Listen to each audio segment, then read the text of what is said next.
Hi every one. പഠിക്കാൻ ഇരുന്നാൽ ഫോണും സ്ലീപ്പും ബോറടിപ്പും എല്ലാം ഒന്നിച്ചു വരുന്നുണ്ടല്ലേ. ഇന്ന് ഞാൻ നിങ്ങളുമായി ഷെയർ ചെയ്യുന്നത് ലോകമെമ്പാടുമുള്ള ടോപ്പ് സ്റ്റുഡൻസ് ഉപയോഗിക്കുന്ന 7 പവർഫുൾ സ്റ്റഡി ടെക്നിക്സ് ആണ്. ഇവ ഉപയോഗിച്ചാൽ നിങ്ങളുടെ പഠന സ്പീഡ്, മെമ്മറി, കോൺസെൻട്രേഷൻ എല്ലാം ചേഞ്ച് ആയിരിക്കും. Technique number 1, pomodoro method. 25 minute full ഫോക്കസോടെ പഠിക്കുക, പിന്നെ 5 മിനിറ്റ് ബ്രേക്ക്. ഇങ്ങനെ 4 റൗണ്ട് കഴിഞ്ഞാൽ ഒരു വലിയ ബ്രേക്ക്. ഇത് ബ്രെയിനിനെ ഫ്രഷ് ആക്കും. പഠനം ബോറിംഗ് നിന്നും ഇൻട്രസ്റ്റിംഗ് ആവും. Try it once. ഡിഫറൻസ് നിങ്ങളെന്ന് കണ്ടെത്തും. Section 2, active recall. ഈ method literally locks learning power വർദ്ധിപ്പിക്കും. പുസ്തകം അടയ്ക്കുക. കണ്ണുകൾ അടച്ച് ഞാൻ എന്താണ് പഠിച്ചത് എന്ന് സ്വയം ചോദിക്കുക. റീഡിംഗ് മാത്രമല്ല, ലേണിംഗ് അല്ല, റീകോളിംഗ് ആണ് actual learning. Technique number 3, speed repetition. ഇതുപയോഗിച്ചാൽ നിങ്ങൾ പഠിച്ചിട്ടുള്ളത് ഒരിക്കലും ഈസിലി മറക്കില്ല.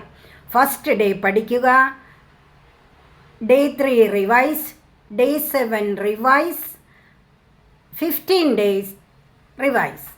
ഇതാണ് ടോപ്പേഴ്സിൻ്റെ സീക്രട്ട് വെപ്പൺ. Feynman technique. ഒരു ടോപ്പിക് പഠിച്ച ശേഷം അതൊരു 10 വയസ്സുകാരനോട് പറയുന്ന പോലെ എക്സ്പ്ലെയിൻ ചെയ്യുക. നമ്മൾ എക്സ്പ്ലെയിൻ ചെയ്യുമ്പോഴാണ് ഗ്യാപ്പുകൾ മനസ്സിലാക്കുക. That's where real understanding begins. Blurting method. ഒരു വൈറ്റ് പേപ്പർ എടുക്കുക, ബുക്ക് അടയ്ക്കൂ, ബ്രെയിനിൽ വരുന്ന എല്ലാം റൈറ്റ് ചെയ്യുക. ഇത് നിങ്ങളെ സെൽഫ് ടെസ്റ്റ് പെർഫെക്റ്റ് ആണ്. 80/20 റൂൾ.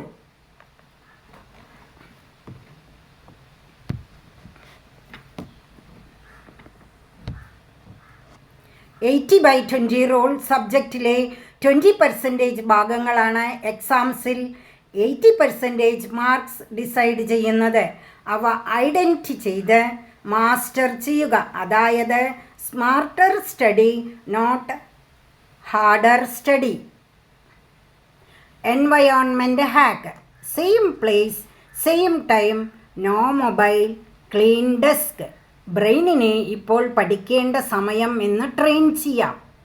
ഫോക്കസ് ഓട്ടോമാറ്റിക്കായി വരും. ഫ്രണ്ട്സ്, ഈ 7 ടെക്നിക് ഫോളോ ചെയ്താൽ പഠനം ഒരു സ്ട്രഗിൾ അല്ല, ഹാബിറ്റാകും. ഏത് ടെക്നിക്കാണ് ഫസ്റ്റ് ട്രൈ ചെയ്യാൻ പോണത് എന്ന് കമൻറ്റ് ചെയ്ത് അറിയിക്കൂ. See you in the next video.